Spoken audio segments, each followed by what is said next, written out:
Bonjour à tous et à toutes. Je vois que vous êtes en train de vous connecter. Nous allons pouvoir démarrer le petit déjeuner des voix de la Technopole Quimper-Cornouailles.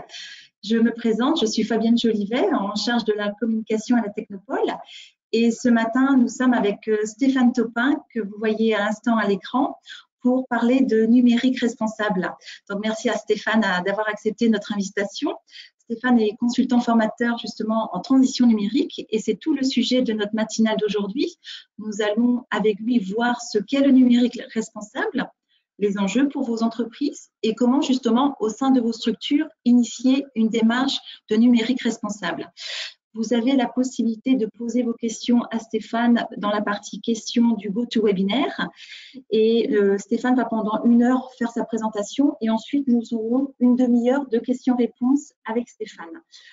Stéphane souhaitait également, je crois, qu'il y ait un petit peu d'interaction entre nous. Donc, j'espère que ça va fonctionner au niveau de la technique en passant par Klaxoon. Donc, maintenant, je vais laisser la parole à Stéphane pour le début de sa présentation. Et on se retrouve dans un peu plus de 60 minutes pour les questions-réponses avec les participants. Eh bien, bonjour Fabienne, bonjour à tous et à toutes. Petite vérification pour vérifier que tout fonctionne bien et que vous m'entendez bien. Fabienne. Pour moi, le son est bon. Très bien, bah, c'est parfait. Donc, toute la technique est OK pour le moment. Donc, c'est parti pour vous présenter et intervenir et puis surtout peut-être échanger. C'est ce qui va être intéressant aussi sur cette notion du numérique responsable dont on entend de plus en plus parler. Et on va essayer de décortiquer un petit peu de quoi il en retourne. Donc avant tout, je vous remercie d'être présent ce matin aussi tôt et de participer à cette matinale. Merci à Fabienne et à Quimper Technopole de l'invitation. Et pour commencer, je vais commencer par me présenter rapidement et puis on va lancer la matinale. Je vois qu'on est déjà presque 50, 49 pour l'instant, donc c'est super. Eh bien, merci à toutes et à tous d'être présents ce matin. Donc, moi, je suis Stéphane Topin. Je suis effectivement, comme Fabienne me disait, consultant et formateur sur différents sujets liés au numérique. Et depuis quelques années maintenant, je m'intéresse de plus en plus à la notion de numérique responsable qui est apparue et qui se développe de plus en plus et qui a vocation, comme on va le voir, à associer et à évaluer, à mesurer l'impact du numérique dans différentes sphères et différents sujets. Donc, pour continuer à me présenter et pas que ce soit trop descendant, je vous invite d'ores et déjà à vous connecter pour certains j'ai vu que vous l'avez déjà fait, sur Klaxoon et à répondre à ce que vous évoque la notion de transition numérique responsable et à quoi ça renvoie et à quoi ça vous fait penser. Donc, je vous invite à vous connecter pour ceux qui connaissent, soit avec le QR code en le scannant, soit avec le code qui apparaît au-dessus et donc qui vous permet de vous connecter à cette question et de répondre à cette question. On ira voir les réponses juste après. Donc, pendant que vous vous connectez sur Klaxoon et que vous répondez à cette question, je vais développer un petit peu ce que je fais et qui je suis et pourquoi j'interviens ce matin. Donc, effectivement, je suis consultant et formateur sur les sujets de transition numérique en général. Et j'acte mes interventions ou mes actions autour de deux sujets principalement. L'accompagnement des organisations et entreprises aux enjeux de la transition numérique et en intégrant bien sûr maintenant les questions liées au numérique responsable, c'est-à-dire à l'impact environnemental, social et économique de cette transition numérique. Et en connectant ça aux enjeux de RSE de l'entreprise, qui sont des enjeux de plus en plus importants que les entreprises et les organisations au sens plus large intègrent dans leur réflexion. Donc le numérique, on va le voir, est un enjeu principal pour beaucoup de structures et d'entreprises. Maintenant, effectivement, il est important aussi d'en mesurer l'impact et de voir effectivement comment tout ça a des effets de bord que l'on doit pouvoir évaluer dans un premier temps et maîtriser dans un second. Et parallèlement à cela, je suis aussi formateur sur les questions liées au développement des compétences. C'est très lié, bien évidemment, à des compétences numériques, s'entend, notamment avec la mise en place d'accompagnement pour les salariés, collaborateurs d'entreprise, étudiants, de l'évaluation des compétences numériques à travers la plateforme PIX, l'évaluation des compétences numériques, qui a vocation à devenir un référentiel national sur les questions liées aux compétences numériques et faire en sorte que chacun puisse se positionner par rapport à ces sujets-là, qui sont des sujets liés, que tout le monde doit acquérir. En tout cas, tout le monde doit avoir un niveau de culture générale lui permettant d'être à peu près autonome et avec un niveau de connaissance suffisant ou une certaine expertise dans certains domaines. On ne peut pas être expert en tout, mais un certain niveau de connaissances liées au numérique. Et enfin, pour finir la présentation, je suis également le cofondateur d'une start-up qui vient d'être lancée en fin d'année 2020 sur les enjeux de formation et qui s'appelle l'école.com, sur lequel on propose des formations, notamment au numérique, mais pas que, et qui est une plateforme de mise en relation entre des formateurs et des personnes qui cherchent à se former. On aura l'occasion d'y revenir. Donc voilà, très bien, les présentations étant faites, on va pouvoir aller voir peut-être sur Klaxoon ce que vous évoquent les questions de transition numérique. Et donc, si je vais basculer l'écran vers le Klaxoon, je vois qu'il y a 17 idées qui ont été présentées, que le nuage de mots, hop là, tac, voilà. Donc, j'imagine que vous voyez mon écran. Et voilà. Donc là, on voit effectivement que la notion de responsabilité apparaît plus largement en plein centre du nuage de mots. Donc, effectivement, la notion de responsabilité individuelle et collective ressort dans votre perception donc de cette notion numérique responsable. Responsable, donc responsabilité, ça va de sens. Et après, si on élargit le champ sémantique, donc adaptation, l'empreinte, la durabilité, le changement, l'impact. C'est vrai qu'on entend de plus en plus ce terme, notamment dans l'univers des startups. Startup à impact, technologie à impact. Donc, on recherche effectivement à mesurer l'impact de ce que l'on fait. Éco-conception, ça aussi, c'est un point très important. On aura l'occasion d'y revenir. Effectivement, l'éco-conception, c'est bien sûr concevoir et pas simplement utiliser, mais dès la conception, que ce soit les produits, les outils, les solutions numériques doivent être aussi éco-conçus et on va voir que c'est super important parce que ça suit vraiment l'intégralité du cycle de vie d'un produit ou d'un service numérique et donc effectivement il est important de tout de suite penser tout le cycle de vie dès la conception d'un produit ou d'un service pour qu'il soit le moins gourmand possible en termes de ressources ou d'énergie. Et donc, ça en participe à l'éco-conception. Et après, donc, si on va encore élargir un petit peu sur les mots qui apparaissent à l'écran, donc écologie, la notion écologique, raisonner, éviter, l'inutile. Donc, effectivement, la notion de consommation, l'impact carbone également, limité. Donc, tout ça, voilà, c'est un champ de sémantique qu'on retrouve assez classiquement. Si on voit la liste des mots que vous avez ou des groupes de mots que vous avez postés pour répondre à la question. Donc, vous avez effectivement mis un certain nombre de mots-clés qu'on retrouve assez classiquement. Et donc, sur lequel donc il y a des phrases aussi, éviter le foisonnement de messages et de communication inutiles, non ciblés. Donc là, effectivement, on est dans une société où la communication voilà, est à profusion et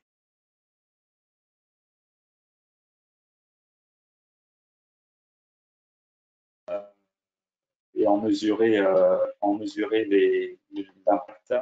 Ah, je crois que je suis peut-être déconnecté.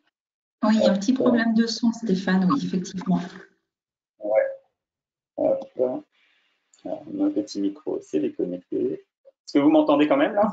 Oui, on vous entend, oui, tout à fait. Le son est bon. On va rester comme ça. On continue comme ça. Ok.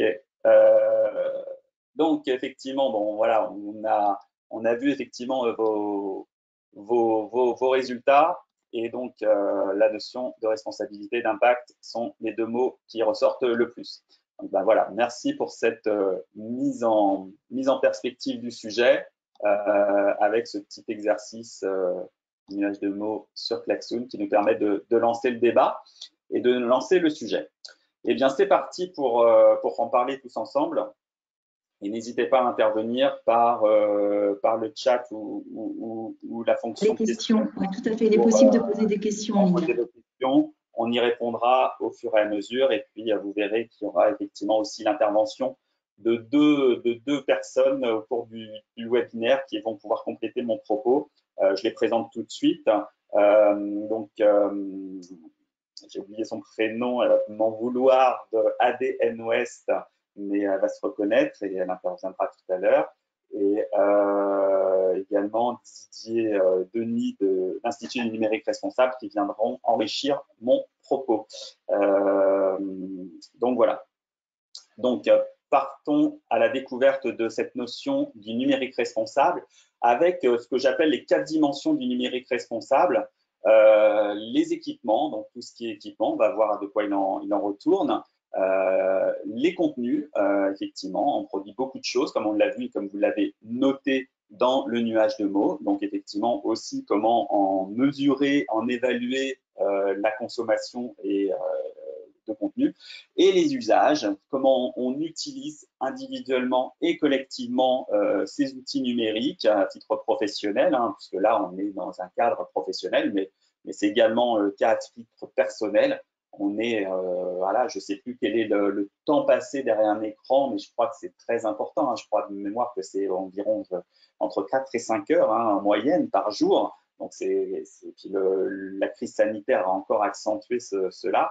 Mais voilà, on est des consommateurs de numérique et au sens très large, de manière très importante. On passe en moyenne 4 à 5 heures de notre journée collectivement et en moyenne, il y en a qui, quand on travaille dans le sujet lié au numérique, on y passe encore beaucoup plus de temps, mais en moyenne, c'est les statistiques qui annoncent effectivement qu'on passe entre 4 et 5 heures de notre journée devant un écran. Mais le numérique, ce n'est pas que les écrans et il y a d'autres effets. Et puis la 4e dimension, on va dire, c'est cette notion d'ACV numérique ou d'analyse du cycle de vie et qui connecte en fait les trois précédents, les équipements, les contenus et les usages, et que ce soit en termes, quand on parle de services ou de services ou de matériel, de produits, on a besoin et on devrait y penser global et avoir un regard à 360 qui nous permet d'analyser l'ensemble du cycle de vie du produit ou du service que l'on conçoit, si on est concepteur de produits ou de services numériques ou que l'on consomme en tant qu'utilisateur. Donc voilà un petit peu les 4 dimensions qu'on peut identifier et on va les détailler successivement les unes des autres. C'est ce qui a fait pour ceux qui ont pu participer ou qui ont reçu l'invitation à participer au petit challenge numérique responsable qui était accessible sur Klaxoon à partir de lundi dernier. Donc, vous avez pu répondre à quelques questions qui reprend un peu ces quatre dimensions du numérique responsable. Donc, Stéphane, excusez-moi, est-ce que vous pourriez rappeler rapidement ce que c'est que le cycle de vie? L'analyse du cycle de vie, donc on va le détailler après, mais effectivement, l'analyse du cycle de vie, ça rejoint la notion d'éco-conception et c'est l'analyse à 360 d'un produit ou d'un service qui va nous permettre de regarder en fait l'ensemble des paramètres qui intègrent depuis la production, par exemple, d'un équipement, d'un produit, eh bien, quelles sont les ressources que l'on va consommer et utiliser, depuis les matériaux qui vont être nécessaires à produire, par exemple, un ordinateur, comment ces matériaux ont été sourcés, où est-ce qu'ils ont été extraits, quelles sont les conditions d'extraction, le transport qu'il a été nécessaire de mettre en place pour acheminer ces matériaux jusqu'à l'usine, au transformateur qui allait en faire un produit, une nanopuce ou une micropuce, par exemple, si on reste dans une notion numérique, etc. On voit que vous avez une des questions, et on va la voir tout à l'heure, qui vous demandait combien de matériaux sont nécessaires, par exemple, combien de matériaux différents sont nécessaires à la production d'un simple téléphone, d'un simple smartphone, eh bien, c'est environ 60 matériaux, composants, matériaux différents. Et donc, tous ces matériaux, il a fallu à un moment qu'ils soient extraits d'une ressource minière la plupart du temps. On parle de terres rares pour certaines ressources, on parle de différents composants. Et donc, il faut l'idée de l'analyse globale, l'analyse du cycle de vie, c'est d'aller depuis vraiment le matériau brut, la matière première, jusqu'à la fin de vie du produit et d'analyser, alors c'est extrêmement complexe, mais d'essayer d'analyser l'ensemble des paramètres et l'empreinte globale que peut avoir un produit ou un service, que ce soit dans sa phase de production, dans sa phase de transformation, dans sa phase de distribution, dans sa phase d'exploitation et dans sa phase de fin de vie, que ce soit sous forme de recyclage ou de destruction. Voilà, analyse globale, analyse 360, mais effectivement, on y reviendra. Donc, c'est ça qu'on appelle l'analyse du cycle de vie. Donc, si on regarde plus en détail chacun des quatre dimensions, donc les équipements numériques, tout ce qui est lié au matériel, on peut appeler ça aussi le hardware, c'est un terme qui est un peu moins utilisé maintenant, mais en fait, tout ce qui est équipement matériel. Et là, effectivement, on voit que ça explose de partout, les infrastructures. Alors, moi, je les ai classées en deux grandes catégories. Les infrastructures partagées, donc c'est tout ce qui, effectivement, n'est pas directement notre usage personnel, et puis les équipements personnels qui sont effectivement les usages individuels que l'on peut avoir. Donc, en infrastructure partagée, on parle bien sûr des composants électroniques. Vous avez peut-être entendu l'actualité en ce moment où il y a une pénurie des composants électroniques du fait de la centralisation de cette production, je crois qu'il est essentiellement basée à Taïwan pour la grande partie et en Chine. Et donc, on arrive là à un phénomène comme sur beaucoup d'autres produits non numériques d'ailleurs, mais un problème de saturation de la demande et que les organes de production, les unités de production ne sont pas en capacité de fournir le besoin mondial en termes de composants électroniques, et ça a des effets extrêmement importants sur l'industrie, sur certaines industries, puisqu'apparemment il y a certaines usines automobiles qui sont bloquées ou qui vont être bloquées dans les mois qui viennent parce qu'il manque des composants électroniques. Donc voilà, on sent qu'effectivement il y a une tension sur ces composants informatiques et électroniques qui pose question d'ailleurs, voilà, parce que ça prouve que voilà, on est quelque part très gros consommateur de ces éléments-là, et donc il y a des problèmes d'approvisionnement. Alors les infrastructures partagées, eh bien ça va du satellite qu'on envoie dans l'espace. On commence à percevoir pour toujours rester sur ce prisme numérique responsable, la question de la pollution liée à la production de ces satellites, de ces pollutions spatiales qu'on a commencé à comprendre, et avec des questionnements qui peuvent se poser. Alors personnellement, on n'a pas la main dessus, bien sûr, mais en tant que citoyen, on peut se poser la question que quelques firmes, on pense notamment à SpaceX, qui envoie des nanosatellites, des microsatellites dans l'espace et qui veut faire couvrir l'intégralité du globe terrestre avec tout un tas de petits satellites pour effectivement couvrir les besoins à venir en termes de connexion Internet. Et donc, voilà, ça pose quand même question de cet univers. Et l'été, quand les nuages, quand on voit les étoiles, maintenant on voit vous avez peut-être vu ces photos où on voit des fils de satellites qui traversent l'espace, et on se dit si l'intégralité s'il va jusqu'au bout de son idée, ouais, ça peut poser question. Parce qu'effectivement, ça concerne là vraiment tout le monde, et tout le monde peut voir cette pollution qui est lumineuse, mais pas que, qui est aussi qui a des effets de bord qu'on ne maîtrise pas du tout. Et voilà, ça c'est un axe qui est très très loin de nous.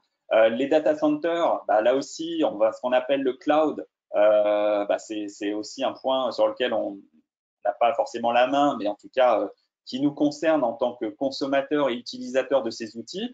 On parle de cloud numérique Alors, le cloud, ça renvoie à une image comme ça, un petit peu immatérielle, liée à voilà, quelque chose d'assez léger, d'assez évanescent, qui va, qui vient. Mais en fait, derrière ce terme un peu sympathique, de nuage ou de cloud, en fait, c'est des gros data centers, comme vous le savez, avec des vraies infrastructures et des besoins en termes de refroidissement, etc., qui sont importants. Et donc, comme on ne voit pas tout ça, eh bien, on n'a pas conscience effectivement que individuellement et collectivement, tout le contenu que l'on produit, hein, qui est exponentiel, eh bien, est stocké dans ces usines-là, hein, voilà, des usines de stockage de données qui sont très énergivores et qui vont continuer à développer avec notamment bien effectivement l'arrivée des réseaux fibres et mobiles, notamment la 5G, ou les équipements de type voiture connectée, voiture autonome, qui vont nécessiter des gros moyens qui vont produire énormément de données. Et cette donnée, bien sûr, faudra également la stocker. Donc, on sent bien qu'effectivement, comme on n'a pas ni la main, ça ne nous gêne pas en fait au quotidien, on ne les voit pas ces éléments-là, et bien effectivement, on n'a pas grand questionnement à avoir. Enfin, il y a une prise de conscience qui émerge, mais voilà, pour l'instant, ça reste quand même très loin de nous tout ça. Et puis les équipements personnels qu'on utilise au quotidien, effectivement, ordinateur portable, smartphone, écran connecté, voiture connectée. Bon, ça c'est pas encore pour tout le monde, mais apparemment c'est ce qui va arriver dans les 10 ans qui viennent. Donc on a le droit de se poser des questions. L'IoT, alors l'IoT c'est un acronyme qui signifie Internet of Things. Donc c'est tout ce qui est l'univers des objets connectés. Et là effectivement, eh bien il y a de plus en plus de capteurs un peu partout qui nous permettent d'avoir des remontées d'informations et donc tout ça nécessite là aussi, comme on le disait tout à l'heure, des composants électroniques et un certain nombre d'infrastructures pour pouvoir les faire se connecter les uns avec les autres et puis avoir de la remontée d'informations. On voit bien que tout ça contribue à de la production hein, de ressources, à la consommation de ressources, énergétique, mais aussi et tout autant donc énergétique liée à l'électricité qui est nécessaire pour faire fonctionner tous ces équipements électroniques, mais aussi de la consommation de ressources en termes de matières premières. Hein, c'est un point aussi important. Je vous ai mis quelques liens sur le slide que vous pourrez aller voir si le sujet vous intéresse. Il existe énormément de production d'informations sur ces sujets-là, hein, mais je vous en ai mis quelques-uns pour illustration. Donc, une table ronde sur le numérique responsable avec Philippe Biwix, qui a écrit un bouquin qui est assez intéressant sur les low-tech et qui intervient sur une table ronde il y a un magazine qui s'appelle Kaizen qui est produit à Rennes, qui a publié un hors-série sur le numérique responsable. Et il évoque tous ces sujets-là avec 2-3 intervenants et c'est assez intéressant. Ça a été tourné en décembre dernier, donc c'est assez récent.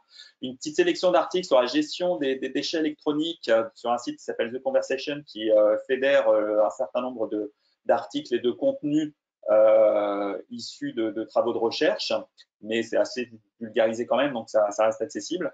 Et puis, voilà ce que j'évoquais tout de suite, la pénurie de puces électroniques qui pointe son nez et qui va impacter tout ça. Donc voilà pour le premier focus. La première dimension, les équipements, on pourrait y passer beaucoup de temps. Voilà, l'idée ce matin, c'est de faire un panorama, donc on va passer à la suite. Ah si, oui, j'avais mis effectivement les petites questions que vous aviez sur lesquelles certains avaient pu répondre. Hein. Il y avait à peu près une vingtaine de personnes qui avaient répondu au petit quiz que j'avais mis en ligne sur Klaxoon. Donc, pour prendre conscience un petit peu de ces sujets-là, combien de matière faut-il extraire pour produire un ordinateur? Et bien, la bonne réponse, c'est 550 kg de matière brute. Donc, pour produire un ordinateur qui doit peser 1 kg ou à peine, hein, ou 1,2 kg ou 1,5 kg maxi. Donc, voilà, on se rend compte de la masse de quantité de matières premières qu'il faut brasser pour produire un équipement comme les ordinateurs qu'on utilise tous les jours. Combien de matériaux différents sont nécessaires pour fabriquer un smartphone? Donc, la bonne réponse, c'était 60. Donc, voilà, ça vous donne un petit peu, dans votre main, vous avez quelque part 60 composants de matières premières. Donc, c'est un peu impressionnant. Ce qui rend aussi très difficile la notion de recyclage, puisque effectivement, tous ces matériaux sont difficilement, une fois qu'ils sont assemblés, il est très difficile de les désassembler. Et donc, ça rend difficile après et complexe la notion de comment dire, de travaux pour les recycler. Et puis, le poids moyen des DDEE, enfin des DEE, des D3E, qui sont donc les déchets électroniques, électriques et électroniques, je crois, l'acronyme exact, c'est 21 kg en moyenne en France par personne, sachant qu'effectivement, on est à peu près à 500, je crois, 550 kg de déchets globaux tout au long de l'année par personne en France. Et bien parmi ces 550 kilos, il y a 21 kilos qui sont des déchets électroniques et qui sont là encore une fois très peu ou très mal recyclés, parfois envoyés par bateau et malheureusement par container entier dans des pays voilà, qui en font une exploitation dont on ne maîtrise pas forcément les conséquences et apparemment il y a des conséquences qui sont pas neutres. Et donc effectivement, je vous ai mis parmi les personnes qui ont répondu aux questions. Donc on voit bien qu'il y a encore besoin, et vous, si vous êtes là ce matin, c'est déjà que c'est un sujet qui vous, en tout cas, vous intéresse ou vous questionne. On voit bien qu'effectivement, par exemple, sur la prise de conscience, on n'est que 5% à avoir répondu qu'il fallait 500 kg de matières premières pour fabriquer un ordinateur. Donc, on voit bien le gap qu'il y a pour acculturer, pour nous acculturer, pour nous faire prendre conscience de ces sujets-là. Donc, voilà pour la partie équipement. On va avancer parce qu'il nous reste une demi-heure pour aller jusqu'au bout. Donc, deuxième point, deuxième dimension, le software ou les contenus numériques. Donc, ça regroupe à la fois tout ce qui est données, la donnée produite, la donnée qui nous sert à échanger, à communiquer, mais aussi tout ce qu'on appelle les métadonnées, tout ce qui est les données que vous ne voyez pas, mais qui sont effectivement le fruit de tous les usages que l'on peut avoir de ces solutions et services numériques. Et donc là aussi, deux axes, la notion de solution logicielle, app, donc tout ce qui est service produit par peut-être que parmi les personnes présentes, je crois dans la liste que j'ai vu passer, il y a certainement des producteurs de services numériques, des développeurs, des sociétés de services, soit des ESN ou des développeurs, des startups ou toute société qui produisent des solutions numériques, qui les intègrent. Et donc, on parle de solutions en SaaS. Donc, solution en SaaS, ça veut dire solution as a service, un acronyme. Et donc, c'est des solutions qui sont connectées, sont disponibles sur Internet. Alors ça a certains avantages, bien évidemment, parce qu'on peut mutualiser les infrastructures. Mais ça nécessite effectivement d'avoir une bonne connexion. Donc, tout est toujours question d'équilibre entre un bénéfice et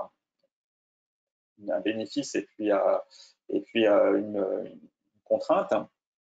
Et donc effectivement, tous ces concepteurs de solutions numériques doivent maintenant potentiellement, en tout cas, se poser la question sur les ressources qu'il est nécessaire d'avoir sur un équipement ou sur une bande passante pour pouvoir utiliser leur solution. Aujourd'hui, c'est pour ça qu'on parle d'éco-conception et Didier Denis nous fera un focus là-dessus dans quelques instants. Didier qui travaille avec l'Institut du numérique responsable sur ces sujets-là.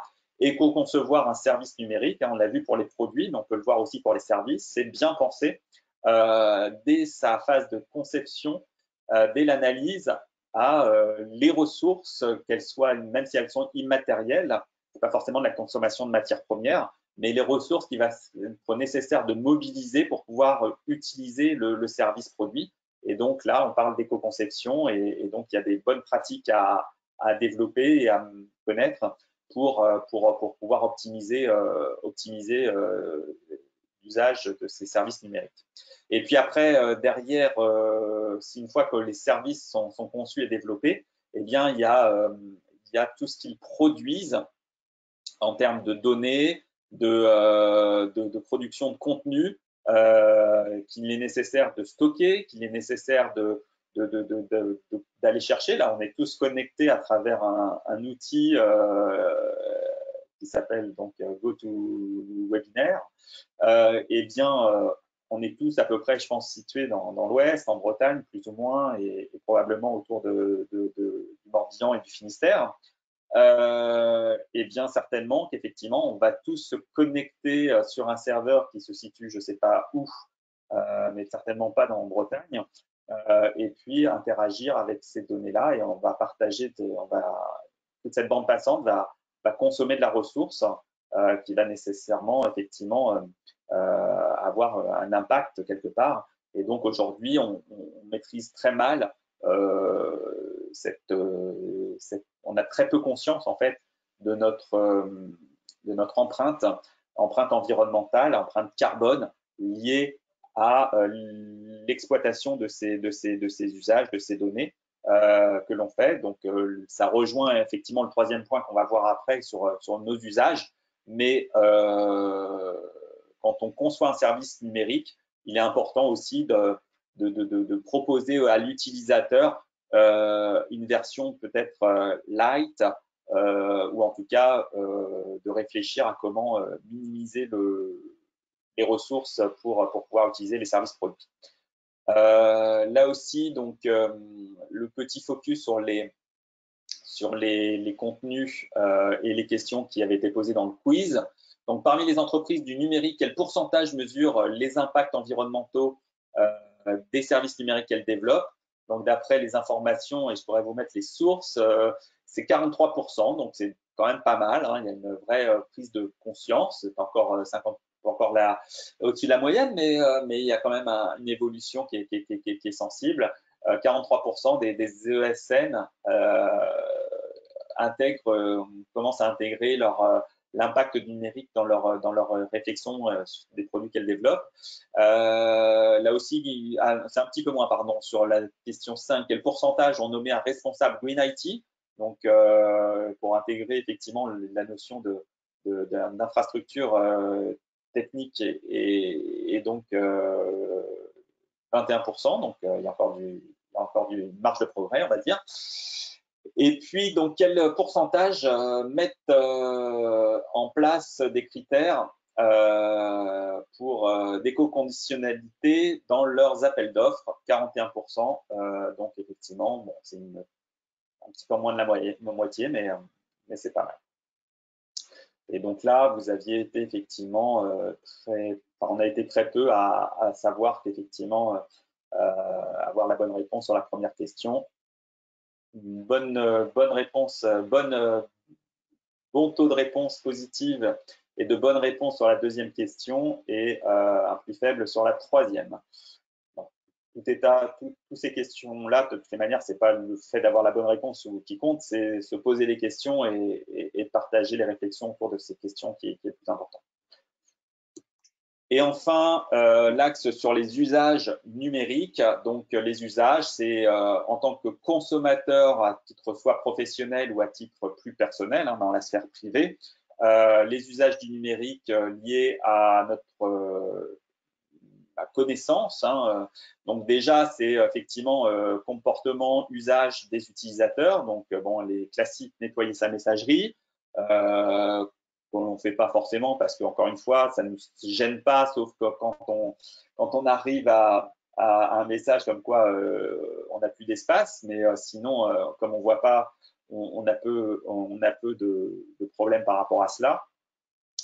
Limiter l'envoi de mails ou en tout cas privilégier la notion quand on doit envoyer à plusieurs personnes, eh bien, de stocker un document, un fichier qui peut être un petit peu lourd quelque part et puis envoyer le lien plutôt que le mettre en pièce jointe.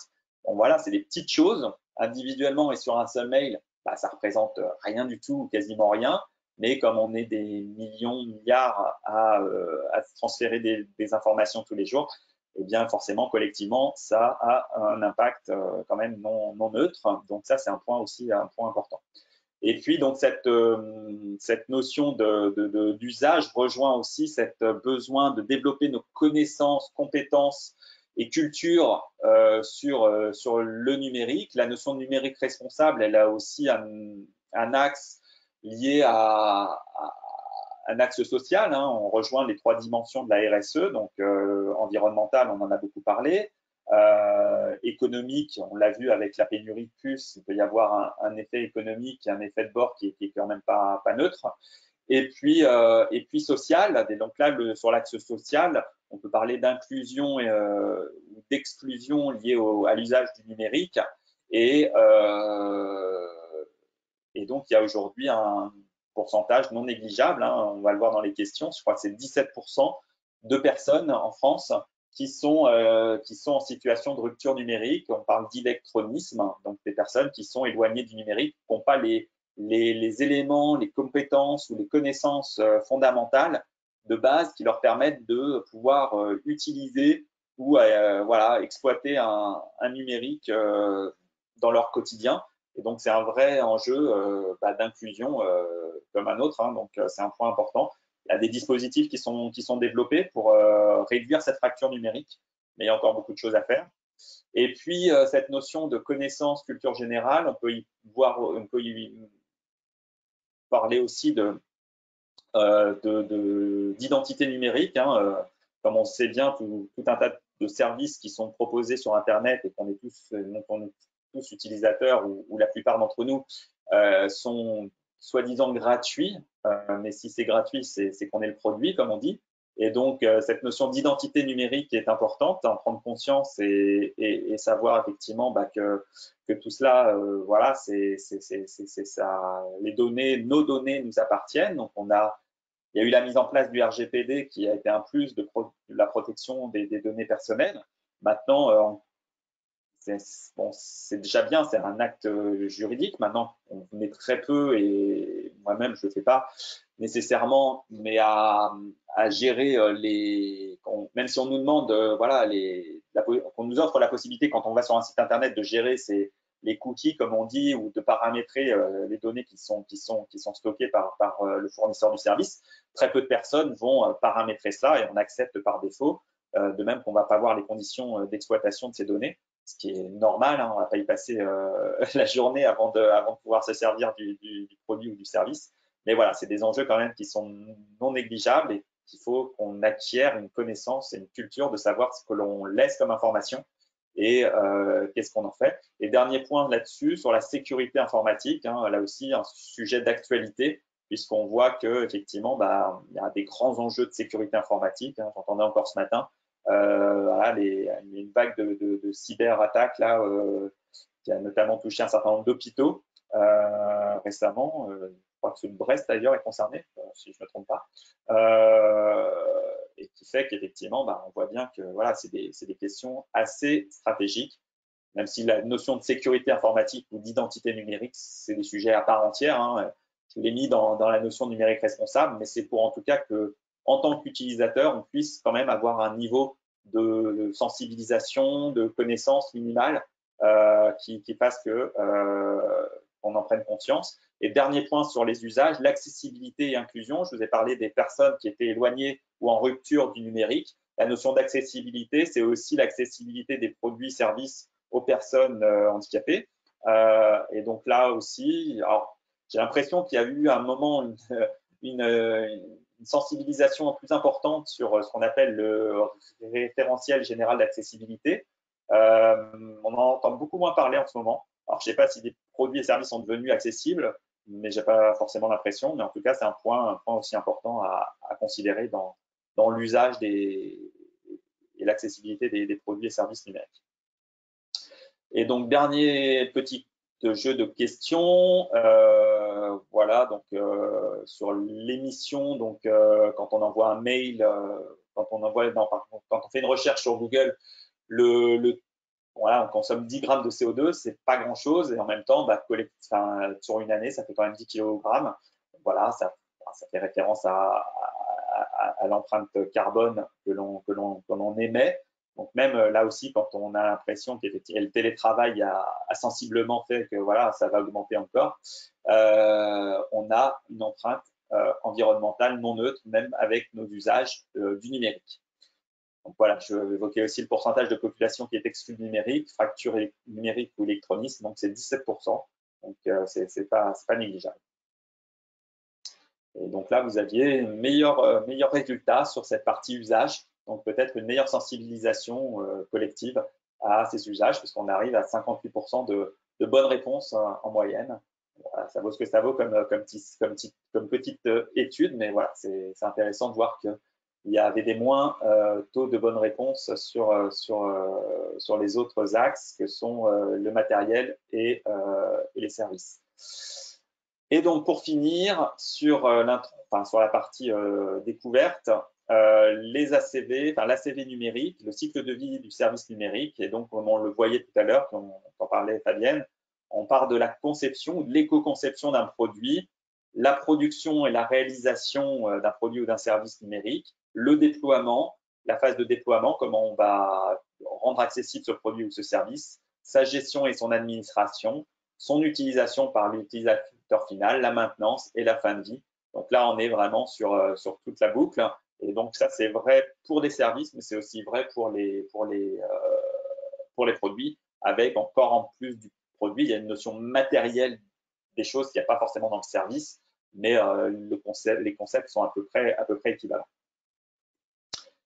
Et donc, pour conclure cette première partie, les résultats du challenge pour les personnes qui ont participé. Donc, ce matin, il y avait 18 participants et bravo à Valérie, Pierre et Aline qui sont sur le podium. Des bonnes réponses au petit quiz et au petit questionnaire. Il sera toujours accessible si ça vous amuse d'aller le faire sur Klaxoon pour un petit peu tester vos connaissances, même si là, vous avez déjà une partie des réponses que je vous ai données à travers cette présentation. Donc voilà pour la partie introductive. Et donc la deuxième partie dans laquelle je vais faire intervenir différentes personnes, ça va être bien. Non. Donc effectivement, comment engager son entreprise, son organisation dans une démarche de numérique responsable? Eh bien, l'idée, la proposition en tout cas que l'on peut faire, c'est de procéder par étapes, pas forcément fixer des objectifs inatteignables dès le début, mais procéder par étapes, par 3 étapes. Donc, étape 1, s'informer, découvrir, prendre conscience, hein, c'est un petit peu ce qu'on commence à faire ce matin. Étape 2, c'est s'engager, échanger, initier la démarche, donc vraiment faire le premier pas et avancer sur ce sujet-là. Et étape 3, se former, se fixer des objectifs et potentiellement aller jusqu'à la labellisation au numérique responsable, comme on va le voir. Donc, si on commence par l'étape 1, eh bien, il existe une structure et je vais passer la parole à Didier Denis. Alors, je ne sais pas comment on peut passer la parole, mais qui s'appelle l'Institut du numérique responsable, qui propose une charte à télécharger sur son site internet, une charte numérique responsable qui permet en fait à toute organisation d'avoir un peu un cadre assez général, mais assez bien structuré, qui lui permet de définir un petit peu un premier acte pour dire qu'elle s'engage sur une démarche de prise de conscience et d'engagement autour du numérique responsable. Et l'Institut du numérique responsable donc fédère l'ensemble des acteurs du sujet pour essayer de construire une vraie stratégie autour de ces questions-là et propose un certain nombre de ressources comme des MOOC, là aussi MOOC d'initiation et de sensibilisation qui dure que 30 minutes mais qui permet à chacun de prendre un petit peu conscience de questions, et puis un MOOC complet avec 14 modules où là il y a vraiment une démarche d'approfondissement du sujet numérique responsable. Alors peut-être que Didier, si tu as la parole, Fabienne, je ne sais pas. Il est à l'écran et normalement son micro est ouvert, donc on devrait l'entendre. Bonjour Denis Didier. Bonjour tout le monde. Denis Didier, je participe à l'Institut du numérique responsable. Je vais juste vous donner quelques éléments clés sur cette organisation. Donc, c'est une structure qui a été créée en 2018, qui est une association loi 1901.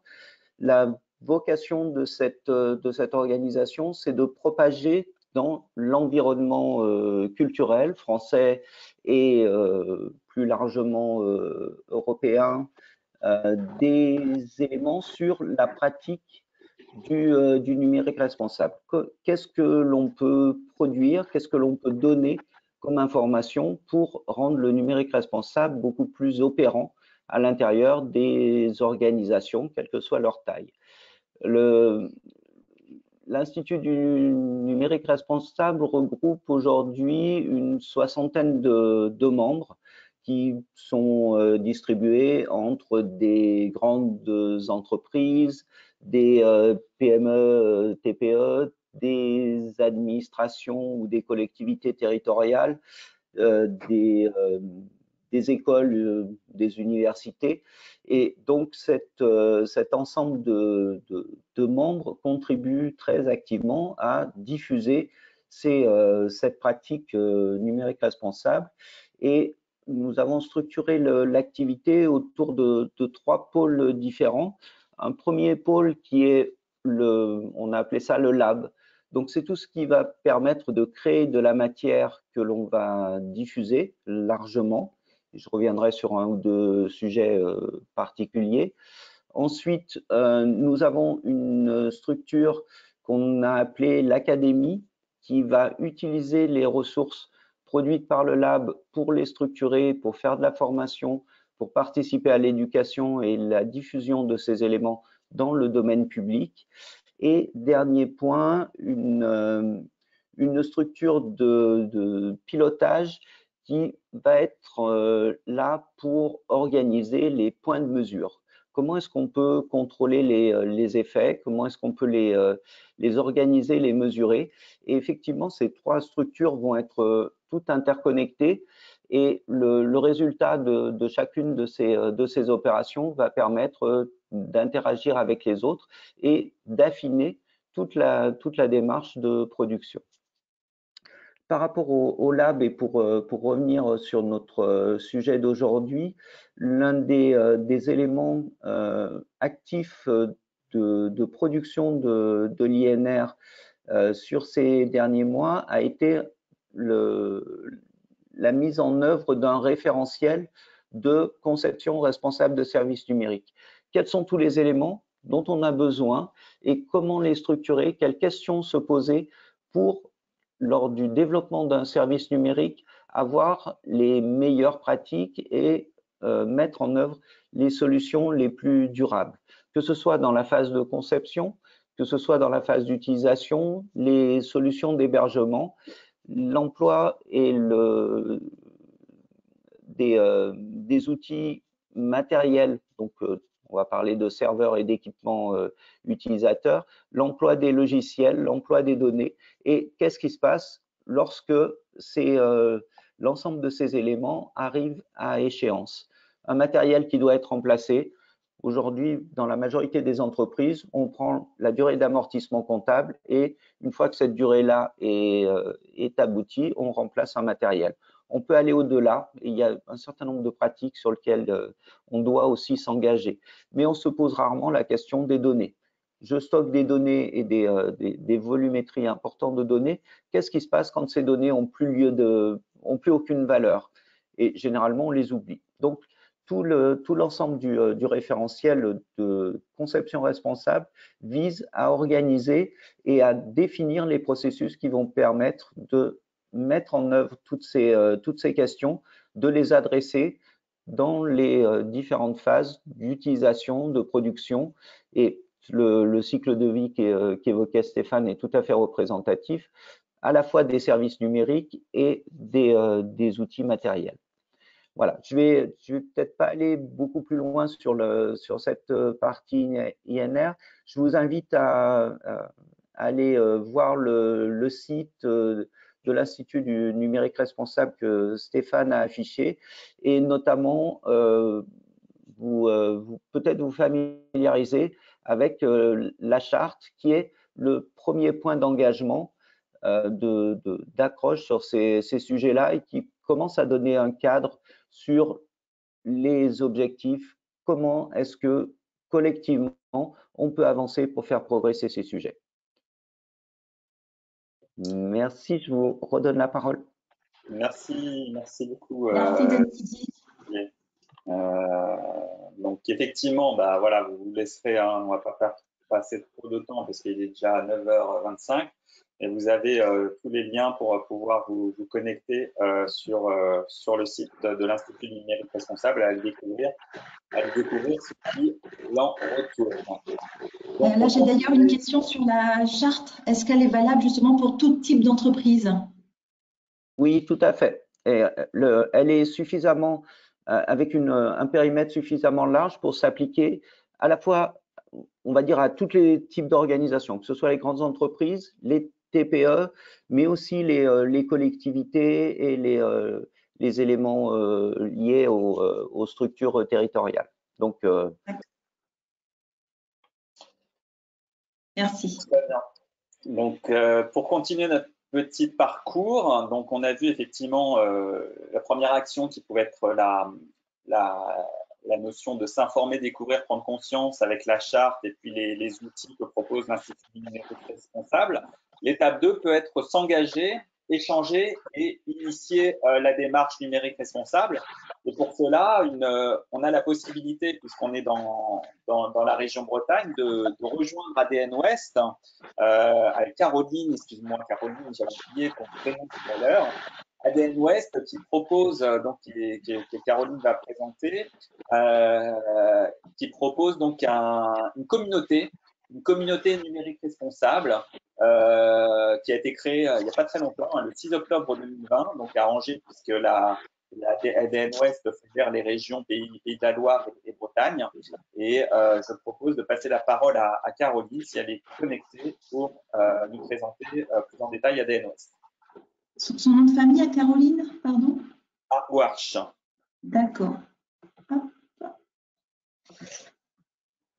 Elle nous entend, normalement son micro est ouvert et je lui ouvre sa caméra. C'est bon pour nous. Donc Caroline, si tu nous entends, je te passe la parole. Ça y est, je vous entends et je vous vois.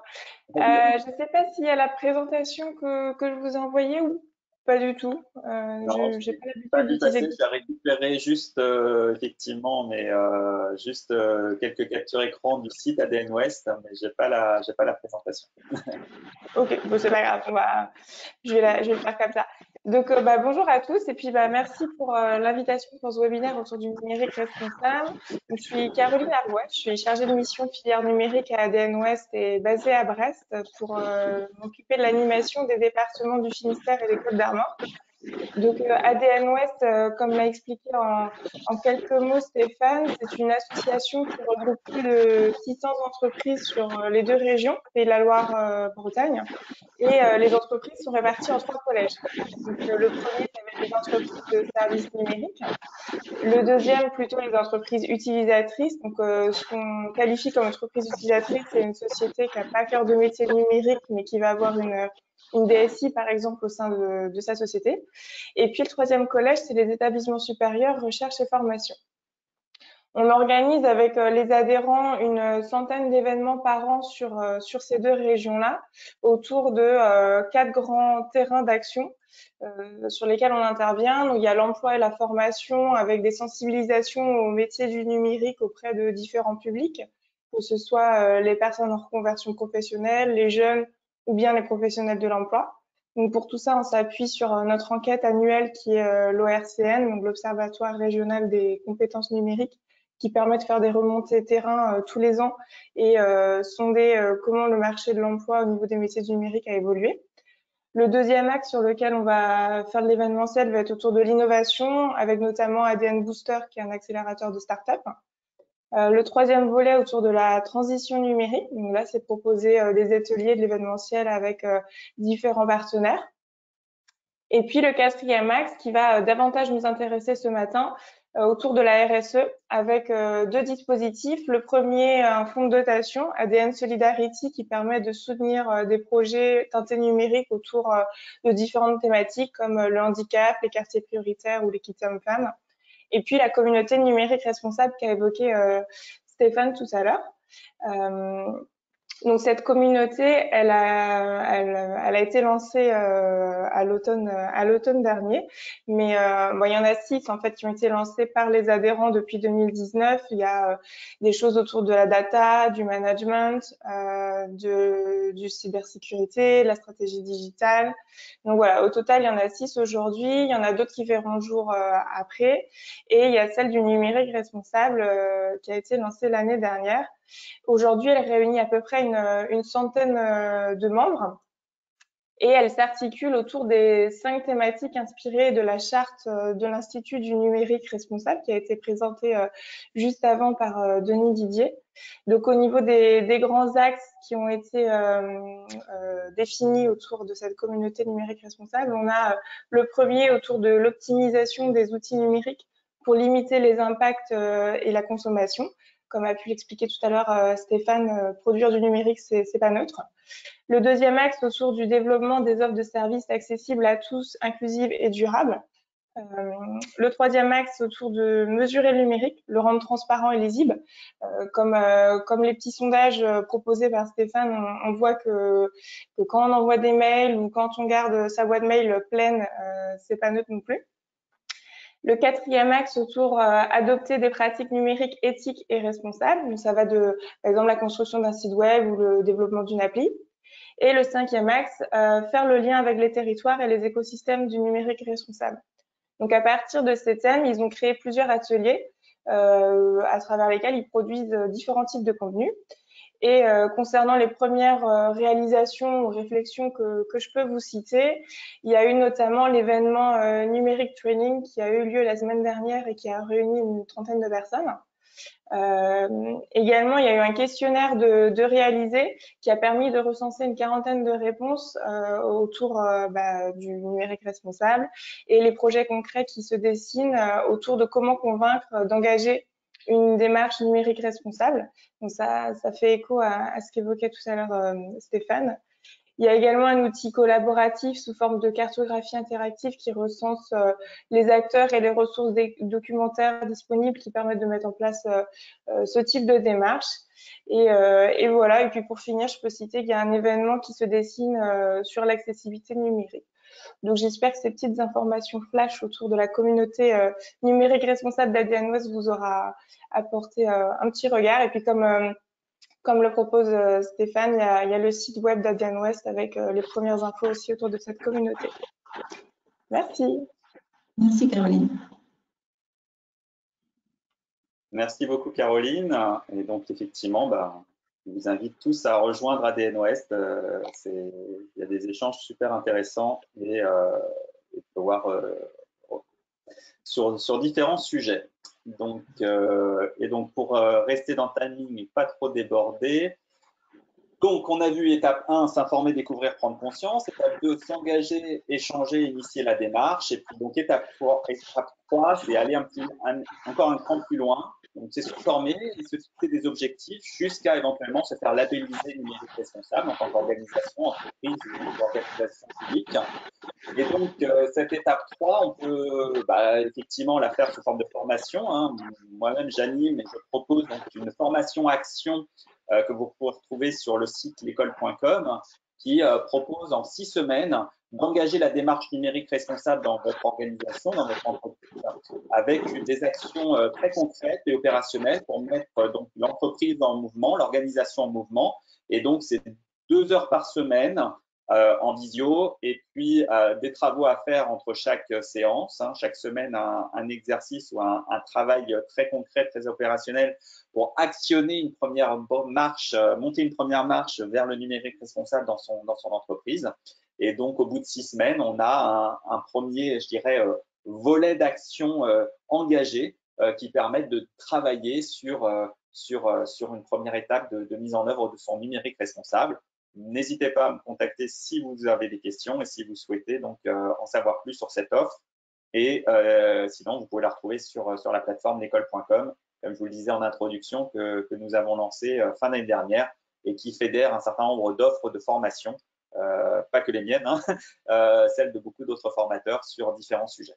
Donc voilà pour l'étape suivante. Et puis bien sûr, l'objectif in fine, potentiellement pour les entreprises qui le souhaitent, hein, ce n'est pas une obligation en soi, mais en tout cas, ça peut être un objectif à terme, c'est la notion de labellisation, puisque là aussi, on trouve l'INR qui propose donc un label numérique responsable. On a parlé de la charte tout à l'heure et des travaux qui étaient entrepris. Et si l'entreprise ou l'organisation veut vraiment avoir une notion d'engagement plus fort, plus marqué, pouvoir en communiquer fortement dessus, elle peut viser la labellisation. Et donc, la labellisation, là, c'est un engagement, je dirais, qui suppose effectivement d'avoir mis en place une véritable stratégie numérique responsable, de se fixer des objectifs et de faire contrôler la bonne mise en œuvre de ces objectifs et l'atteinte de ces objectifs par un organisme externe, par un tiers externe. Hein, c'est l'association Lucie qui travaille aussi, pour ceux qui connaissent la RSE, qui propose donc cette labellisation hein, pour l'Institut du numérique responsable et qui vient auditer l'organisation sur les engagements qu'elle a pris et savoir si elle tient ses engagements et si elle est en capacité de les mettre en œuvre et les résultats qu'elle a obtenus. Et à fréquence régulière, je crois que c'est tous les 3 ans, elle vient auditer l'entreprise dans sa mise en œuvre du numérique responsable. Donc voilà, ça c'est l'étape ultime, on va dire, dans la mise en œuvre de son projet numérique responsable. Et donc en conclusion, pour finir, donc effectivement les enjeux nous dépassent hein, individuellement et même au niveau d'une région ou d'un pays, mais voilà, c'est encore une fois, hein, chaque petit geste compte et collectivement on peut avoir un impact global. Donc, pour répondre aux grands enjeux et défis de société que nous avons à relever hein, collectivement, le numérique est à la fois une partie de la réponse, parce que là, on a vraiment aussi mis le doigt sur les enjeux, les impacts, peut-être qualifiés de négatifs, en tout cas du numérique, en tout cas les impacts, mais c'est aussi une partie de la réponse, hein, c'est aussi une partie de la solution au problème. Et donc c'est malheureusement à la fois une partie de la réponse et une partie du problème. Et donc, il faut savoir effectivement faire la part des choses. Moi, je suis un fervent partisan et utilisateur du numérique et en même temps, je suis aussi sensible à ces questions-là. Mais voilà, c'est pas tout l'un ou tout l'autre, c'est toujours pareil. C'est un juste équilibre entre des impacts positifs et des impacts moins positifs, voire négatifs.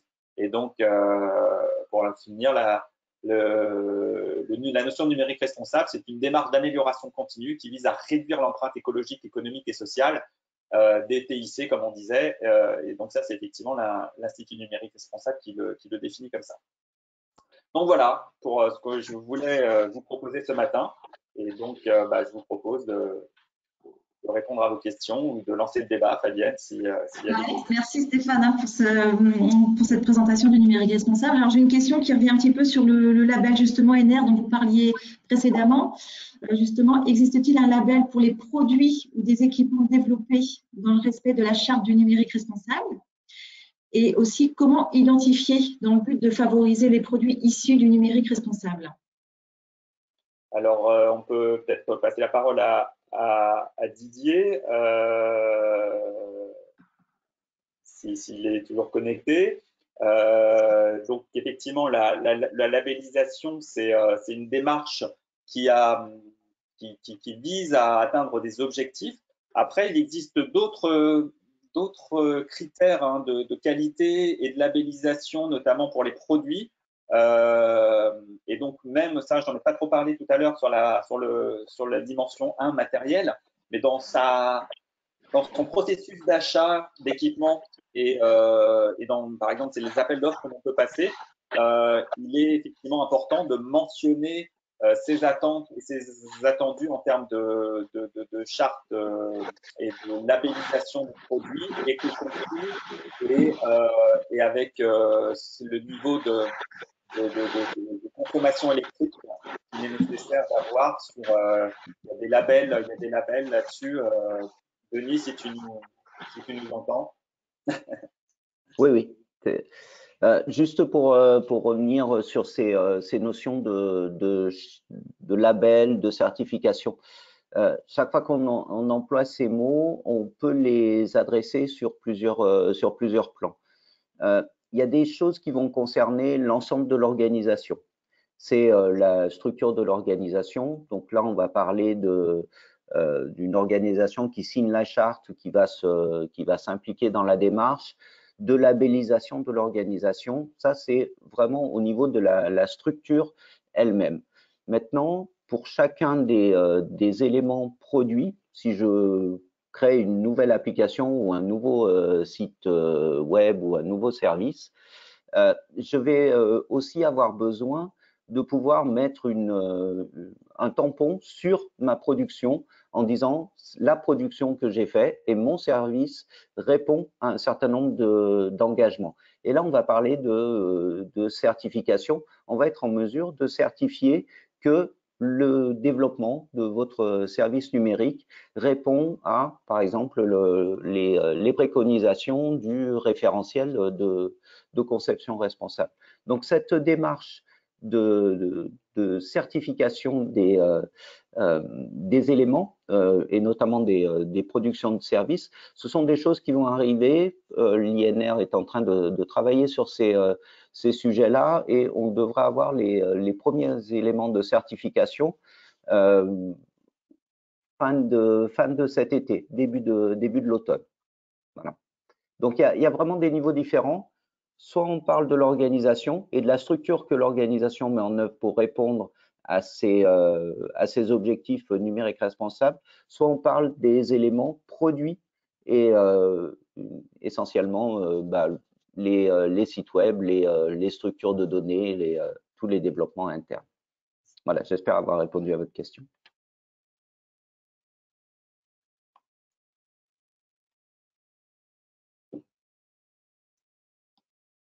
Fabienne, on ne vous entend pas. Ça va être beaucoup mieux là, je pense. J'avais une autre question aussi qui était posée autour justement des réseaux de chaleur, c'est-à-dire des data centers. Et la question exacte, c'est comment intégrer dans nos documents de planification, donc des PLU, les SCOT, la nécessité d'utiliser la chaleur fatale de ces data centers pour alimenter des réseaux de chaleur. C'est une question assez pointue. Ouais. Je ne sais pas comment on peut faire. En tout cas, je peux vous apporter un focus sur une société qui est basée en Bretagne, qui est une start-up qui est en train de se créer, qui s'appelle Stratosphère. Juste, voilà, on va aller voir son site. Stratosphère, c'est une société qui a vocation à travailler justement sur des data centers éco-responsables. Stratosphère, je crois que c'est comme ça. Voilà. Et qui est très intéressante et donc qui est en plein lancement et qui a vocation effectivement à révéler ou en tout cas exploiter au maximum le potentiel de cette chaleur résiduelle produite par les serveurs pour alimenter en énergie ou en eau chaude, on va dire, soit des bâtiments, des équipements publics. Et donc, je vous invite à creuser auprès de Stratosphère. Ils sont… Béranger, elles vont toutes les données de nos ordinateurs et de nos smartphones? Eh bien, elles sont stockées dans ce qu'on appelle le cloud. En fait, ce sont de gigantesques data centers qui polluent la planète et contribuent au réchauffement climatique. Ça représente plus de 10% de l'électricité consommée dans le monde. Et il n'y a pas moyen de faire autrement? Ainsi, justement, en créant des data centers plus petits, locaux et respectueux de l'environnement. C'est ce que nous proposons avec Stratosphère. Super! Mais ça marche comment? Pour faire simple, on fait fonctionner notre petit data center local avec des énergies renouvelables et la chaleur produite sert à chauffer des bureaux ou des serres agricoles. On réduit ainsi jusqu'à 80% les émissions de CO2 par rapport à un data center classique et en rend service. Bienvenue dans l'économie circulaire et responsable. Wow, c'est trop stylé pour ma planète. Ça commence où et quand? Le premier data center stratosphère verra le jour à Locminé, en Centre-Bretagne, au printemps 2021, et ensuite dans toute la France pour permettre aux entreprises d'engager leur transition numérique et écologique. C'est vraiment stratosphérique. Et on fait comment pour se renseigner? C'est tout simple. Pour en savoir plus et réserver votre hébergement, rendez-vous sur stratosphère.com. Voilà un petit peu, effectivement, vous pouvez vous renseigner plus en détail si vous avez des projets de data center. Vraiment un projet très innovant et en plus local. Donc soutenons Béranger dans sa démarche, et c'est un projet super ambitieux. Donc allons-y. D'accord. Pour l'instant, les questions restent un petit peu timides.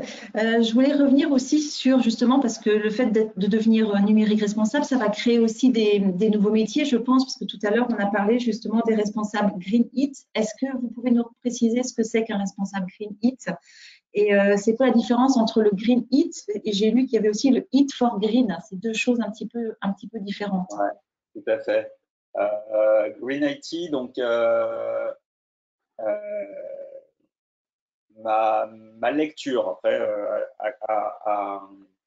voilà, faire un échange là-dessus. Mais donc, le Green IT, c'est pour moi, c'est la personne, ou en tout cas, c'est un angle où on essaye de réduire, justement, l'exemple qu'on vient de voir là avec le data center éco-responsable. Là, on est totalement dans le Green IT. C'est comment réduire l'impact des usages du numérique avec voilà, tout ce qu'on a évoqué en réduisant, en éco-concevant les solutions, produits et services, et en réduisant l'empreinte environnementale du numérique sur la production, soit de gaz à effet de serre, soit la consommation de ressources en matières premières, etc. Donc là, on est sur le Green IT, donc c'est la notion de réduire son empreinte, réduire l'empreinte du numérique, l'empreinte environnementale du numérique. L'IT for Green, donc là, c'est l'aspect inverse, c'est comment utiliser le numérique au service de l'environnement. Donc, on est sur un prisme inverse, mais ce que j'évoquais tout à l'heure, c'est une partie du problème, une partie de la solution. C'est que le numérique peut être aussi un outil au service de la réduction de l'empreinte, mais sous les nouveaux usages, nouveaux services qu'on peut développer, on peut améliorer, par exemple, un certain nombre de choses que l'on faisait pas, ou dans le numérique, on ne pouvait pas faire. Et on peut imaginer, enfin, c'est même prouvé, que le numérique peut être aussi un outil au service de l'amélioration des pratiques. Et en tout cas, les usages changent. Et donc, c'est ni tout blanc ni tout noir, mais voilà, il y a des deux dimensions qu'il faut analyser.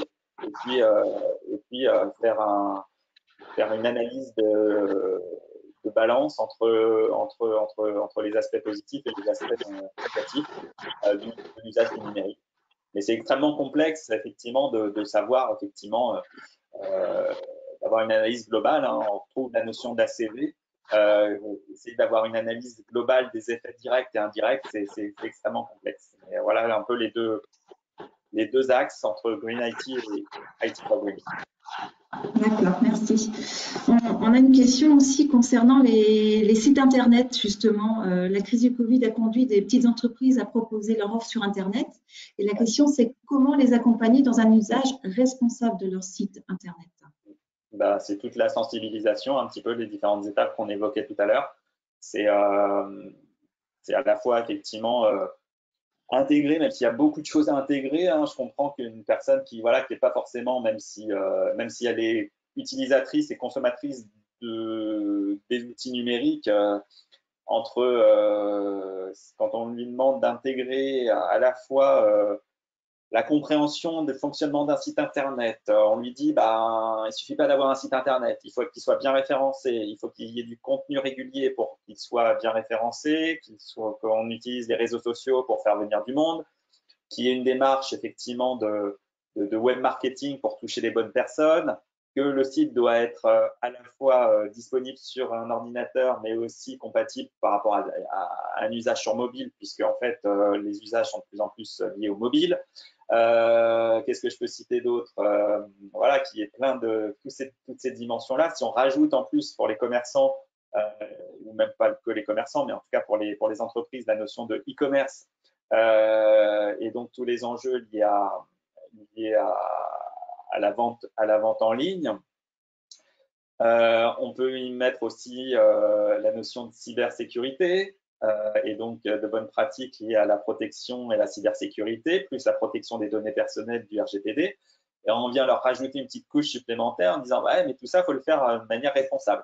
Donc, je comprends que ça commence à faire beaucoup pour des petites structures qui ont juste besoin d'un site Internet pour développer leur activité.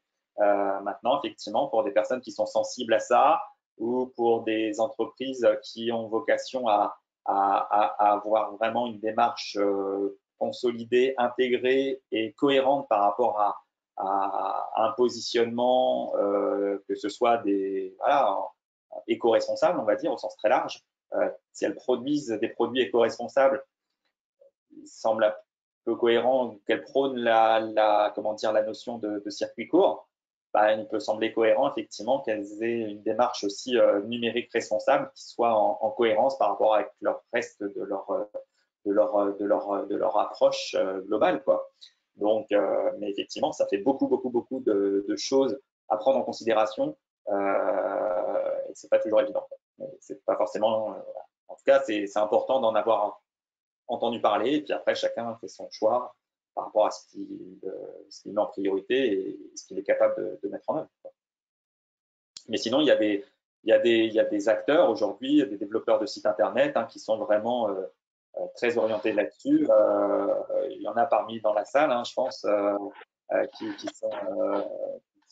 sont un peu spécialisés là-dedans. Levez la main si vous reconnaissez. J'ai plus les noms en tête, mais j'avais échangé avec quelques-uns.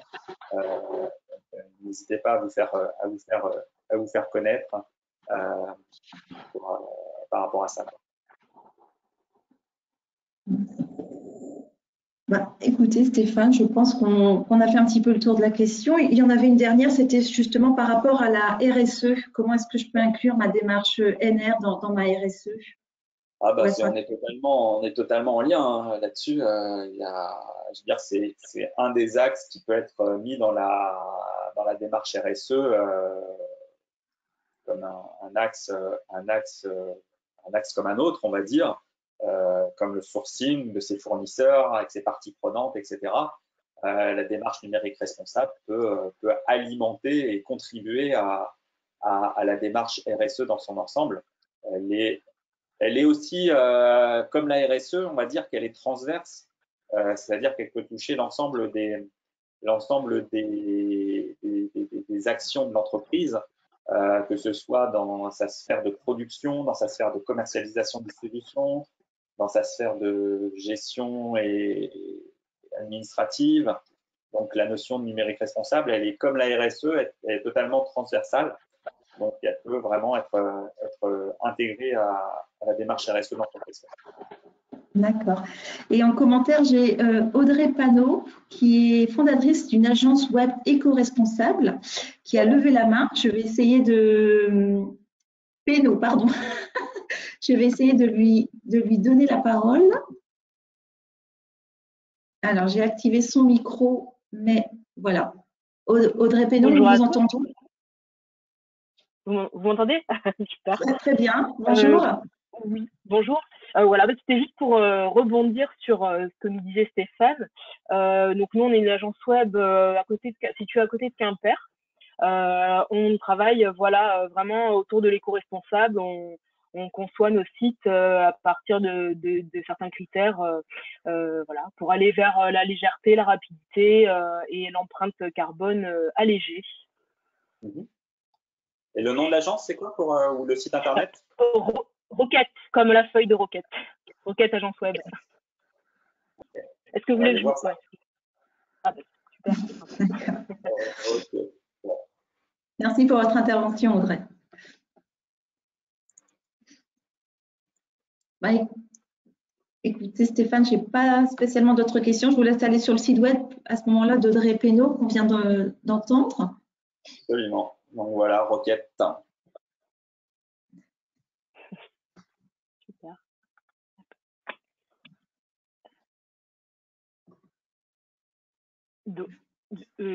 Donc on fait de la création de sites internet sur mesure et aussi du référencement naturel. Je sais. Très bien. Très bien. Bah, écoutez, merci pour cette précision. On n'a pas spécialement de nouvelles questions. Ok. Bah, on est dans le timing, donc tout le monde va pouvoir. On est dans le timing. C'est normal. Parce qu'on va pouvoir conclure justement cette première matinale de la Technopole Quimper-Cornouailles. Merci à tous d'avoir été présents. On a un prochain petit déjeuner qui est prévu au mois de mai, le jeudi 20 mai, sur l'efficience économique et on espère que celui-là pourra se tenir en présentiel sur Quimper. D'ici là, bah, écoutez, prenez soin de vous. On vous souhaite une bonne journée, bonne continuation et au plaisir de vous retrouver prochainement. Bonne journée à tout le monde. Au revoir. Merci beaucoup. Au revoir. Au revoir Stéphane et merci. Au revoir.